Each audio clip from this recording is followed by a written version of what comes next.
नमस्कार मु शांतनु त्रिपाठी आपनको स्वागत करुची मो चैनल माइथोलिट्स शरण को एवं आज गणेश पूजा उपलक्षे आमे सुनिबा एक भिन्न रकम विषय जो मु आलोचना करी श्री मंदिर मध्य अवस्थित श्री बट गणेश एवं कल्प गणेश मंदिर विषय रे। तेबे चलंतु आरंभ करिबा। प्रथमे आमे सुनिबा श्री बट गणेश मंदिर विषय रे।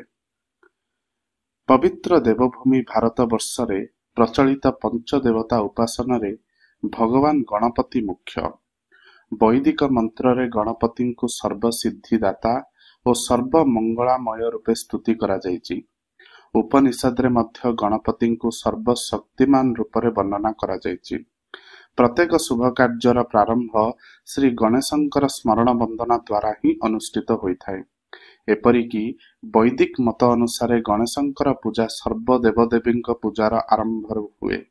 से परम आराध्य और असामान्य भगवान गणपति बुद्धिर अधिष्ठाता देवता।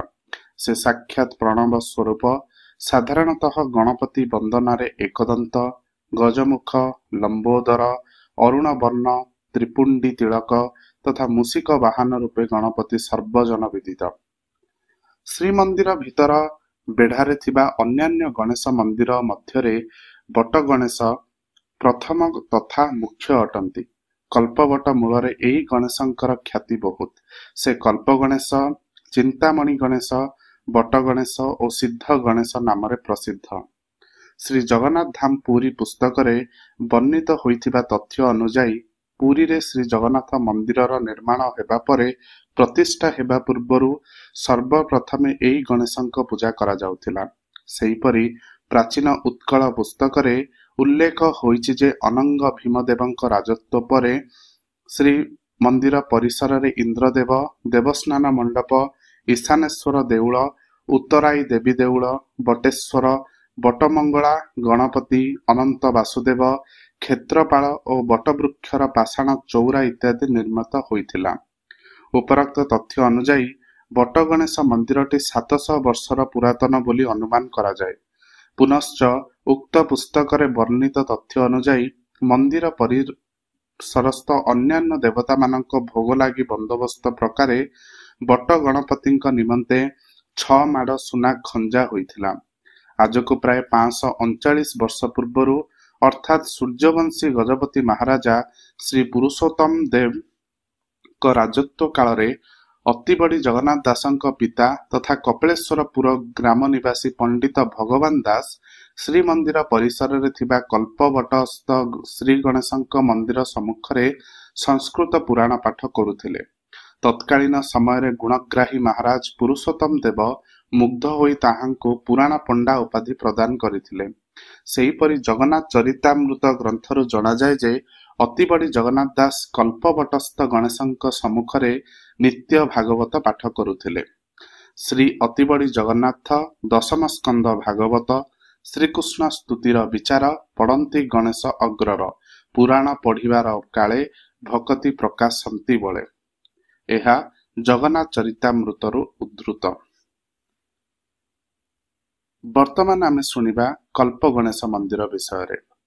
श्री मंदिर बेढ़ास्थ कल्पवट मूलरे बट गणेश बा कल्प गणेशंक मंदिर अवस्थित।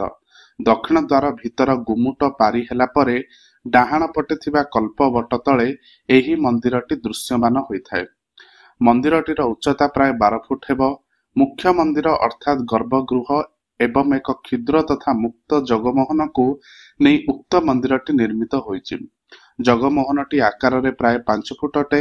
सेहीपरि गर्भगृहटी दैर्घ्य प्रस्थरे 5.5 फुट रे 5 फुट मध्यरे सीमित अटे। एक क्षुद्र अप्रशस्त मंदिर मध्यरे बट गणेश पूजित हेउछन्ति। गर्भगृह मंदिरर मुख्य प्रवेश द्वारटीर उच्चता प्राय 4 फुट अटे। गणेश विग्रहक शरीर ईषद धवल और रक्तवर्ण एवं मुखटी धवल तथा चंदन आदि लेपन रे सुशोभित।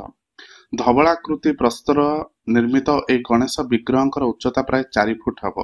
कल्प गणेश विग्रह उपवेशन अवस्था एक पादर जानु उपरकु टेकी शांत मुद्रा रे विराजित। मूर्ति गठनर निर्माण शैली एहा अत्यंत प्राचीन समय बोली जणा जाए। ଉକ୍ତ ବିଗ୍ରହ ଚତୁର୍ଭୁଜ ଆସୀନ ମୂର୍ତ୍ତି। ତାଙ୍କର ଦକ୍ଷିଣ ଉପର ହସ୍ତରେ ଅକ୍ଷମାଳା, ଦକ୍ଷିଣ ତଳ ହସ୍ତରେ ଭଗ୍ନଦନ୍ତ ଏବଂ ବାମ ଉପରେ ହସ୍ତରେ ପରଶୁ ଓ ବାମ ତଳ ହସ୍ତରେ ଲଡୁ ବା ମୋଦକ ଧାରଣ କରିଛନ୍ତି। କଳ୍ପଗଣେଶ ମନ୍ଦିରର ଜଗମୋହନ ତଳକୁ ଏକ ପୀଠ ତଥା କ୍ଷୁଦ୍ର ସ୍ତମ୍ଭ ଉପରେ କଳା ମୁଗୁନି ପ୍ରସ୍ତରରେ ନିର୍ମିତ ଏକ କ୍ଷୁଦ୍ର ମୂଷିକ ବାହନ ଅବସ୍ଥାପିତ ହୋଇଛନ୍ତି।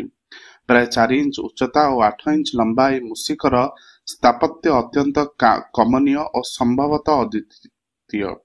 ଉକ୍ତ ମୂଷିକଙ୍କର ପୃଷ୍ଠଭାଗରେ ହସ୍ତ ବୁଲାଇବା ବେଳେ ଏହା ସାମାନ୍ୟ କଣ୍ଟକିତ ତଥା ରୁବୁରୁବିଆ ଲୋମଶ ପରି ମନେ ହୁଏ। ଏହି ମୂଷିକ ଉତ୍କଳୀୟ ଶିଳ୍ପକଳାର ଏକ ଅପୂର୍ବ ନିଦର୍ଶନ। ଦୀର୍ଘ ବହୁ ବର୍ଷ ତଳର ଏହି କୃତି ଠିକ୍ ସେହିପରି ରହିଛି। ଲକ୍ଷ ଲକ୍ଷ ଗଣେଶ ପ୍ରେମୀ ଭକ୍ତ ଏହି ମୂଷିକଙ୍କର ପୃଷ୍ଠଭାଗରେ ମସ୍ତକ ନୁଆଁଇବା ସହ ଶ୍ରୀ ଗଣେଶଙ୍କୁ ପ୍ରଣାମ କରିଥାନ୍ତି। ଗଣେଶ ସିଦ୍ଧିଦାତା ତଥା ବିଦ୍ୟାଦାତା ହୋଇଥିବାରୁ ଉଭୟ ବିଷ୍ଣୁ ଓ ଶିବ ଭକ୍ତମାନେ ବଟ ଗଣେଶଙ୍କୁ ପୂଜାର୍ଚ୍ଚନା କରିଥାନ୍ତି। ଗଣେଶ ମୋଦକ ପ୍ରିୟ। ସେ କଳ୍ପବଟର ନିମ୍ନ ଭାଗରେ ଥିବାରୁ କାମଧେନୁ ସଦୃଶ, ତେଣୁ ସମସ୍ତ କାମନା ପୂରଣ କରିବାରେ ସେ ଅଧିକାରୀ। ଶ୍ରୀମନ୍ଦିର ବେଢା ପରିକ୍ରମା ଅନୁଯାୟୀ ସାଧାରଣତଃ ଭକ୍ତ ତଥା ଦର୍ଶନାର୍ଥୀମାନେ ସିଂହଦ୍ୱାର ମାର୍ଗରେ ପ୍ରବେଶ କରି ମୁଖ୍ୟତଃ ପତିତପାବନ, କାଶୀ ବିଶ୍ୱନାଥ, ସତ୍ୟନାରାୟଣ ମନ୍ଦିର ଦର୍ଶନ କରିବା ପରେ ଏହି ବଟଗଣେଶଙ୍କୁ ପ୍ରଣାମ ତଥା ଦର୍ଶନ କରିଥାନ୍ତି। ଗଜପତି ଶ୍ରୀ ପୁରୁଷୋତ୍ତମ ଦେବଙ୍କ ବିରଚିତ ମୁକ୍ତି ଚିନ୍ତାମଣି ଗ୍ରନ୍ଥର ଉଲ୍ଲେଖ ପ୍ରକାରେ ଶ୍ରୀଜଗନ୍ନାଥ ମନ୍ଦିର ବେଢା ପରିକ୍ରମା ତଥା ଦର୍ଶନ କ୍ରମରେ ଥିବା ବିଭିନ୍ନ ଦେବଦେବୀଙ୍କୁ ଧ୍ୟାନ ମଧ୍ୟରେ ଗଣେଶଙ୍କ ଧ୍ୟାନ ନିମ୍ନରେ ପ୍ରଦତ୍ତ କରାଗଲା। କଳ୍ପଦ୍ରୁମାଧ ସ୍ଥିତ କାମଧେନୁଂ ଚିନ୍ତାମଣିଂ ମୋଦକନ୍ୟସ୍ତ ଶୁଣ୍ଡଂ ପର୍ଶ୍ୱକ୍ଷମାଳ ଦଶନଂ ଦଧାନଂ ନମାମି ସିଦ୍ଧି ପ୍ରଦକାଦନ୍ତମ୍। ଅର୍ଥାତ୍, ହେ ଗଣପତି, ତୁମେ କଳ୍ପବୃକ୍ଷର ନିମ୍ନ ଭାଗରେ ଥାଇ କାମଧେନୁ ତୁଲ୍ୟ ସବୁ କାମନାର ପୂରକ। ତୁମେ ଚିନ୍ତାମଣି, ତୁମେ ଶୁଣ୍ଡରେ ଲଡୁ ଧରିଅଛ, ତୁମେ ଅକ୍ଷମାଳା ବହନ କରିଅଛ, ତୁମେ ସିଦ୍ଧିଦାୟକ, ତୁମେ ସବୁ କାମନାର ପ୍ରଦତ୍ତା, ତୁମକୁ ନମସ୍କାର କରୁଅଛି। ପରମ୍ପରା ପ୍ରକାରେ ଶ୍ରୀମନ୍ଦିର ବେଢା ପରିକ୍ରମା ସମୟରେ ବଟଗଣେଶଙ୍କୁ ଦର୍ଶନ କରି ତତ୍ପରେ ଶ୍ରୀଜଗନ୍ନାଥଙ୍କୁ ଦର୍ଶନ କରିବା ବିଧି ରହିଛି। ଉଲ୍ଲେଖଯୋଗ୍ୟ ଯେ ଶ୍ରୀମନ୍ଦିର ପ୍ରଦକ୍ଷିଣ କ୍ରମରେ ପ୍ରତିଷ୍ଠିତ ଗଣେଶ ବିଗ୍ରହମାନଙ୍କ ମଧ୍ୟରେ କଳ୍ପଗଣେଶ ପ୍ରଥମ ଓ ମୁଖ୍ୟ ଅଟନ୍ତି। ପୁରୁଣାକ୍ତି ଅନୁସାରେ ଏହି ଦେବତାଙ୍କ ସମ୍ମୁଖରେ ଗଣେଶଙ୍କ ବୀଜମନ୍ତ୍ର 108 ଥର ଜପ କଲେ ଇପ୍ସିତ ବସ୍ତୁ ଶୀଘ୍ର ପ୍ରାପ୍ତି ହୁଏ। କଥିତ ଅଛି ଯେ ଶ୍ରୀଜଗନ୍ନାଥ ମନ୍ଦିର ନିର୍ମିତ ହେବା ପରେ ପ୍ରଥମେ ବଟବୃକ୍ଷ ମୂଳରେ ଏହି ଗଣେଶ ପ୍ରତିଷ୍ଠିତ ହୋଇ ପୂଜିତ ହୋଇଥିଲେ। ଏପରି ସ୍ୱୟଂ ବ୍ରହ୍ମା ଗଣେଶ ଭଗବାନଙ୍କୁ ପୂଜା କରି ପରେ ଶ୍ରୀଜଗନ୍ନାଥଙ୍କୁ ଦର୍ଶନ କରିଥିଲେ। ଶ୍ରୀମନ୍ଦିର ସ୍ୱତ୍ତ୍ୱଲିପିରେ ଉଲ୍ଲେଖ ପ୍ରକାରେ ପ୍ଲଟ ନମ୍ବର 95ରେ ଏହି ମନ୍ଦିର ଅବସ୍ଥିତ। ଶ୍ରୀମନ୍ଦିରର ଖୁଣ୍ଟିଆ ସଂଜ୍ଞାଧାରୀ ସେବକମାନେ ବଟଗଣେଶ ମନ୍ଦିରର ପୂଜକ ଅଟନ୍ତି। ବେଢପତ୍ର ଅନୁଯାୟୀ ବଳଭଦ୍ର ଖୁଣ୍ଟିଆ, ବାମନ ଖୁଣ୍ଟିଆ ଏବଂ ରାମନାଥ ଖୁଣ୍ଟିଆ ଏହି ଗଣେଶଙ୍କର ସେବା କରୁଥିଲେ। ଉପରୋକ୍ତ ବେଢପତ୍ର ପ୍ରାୟ 50 ବର୍ଷ ପୂର୍ବେ ଅନୁସୃତ ହେଉଥିଲା।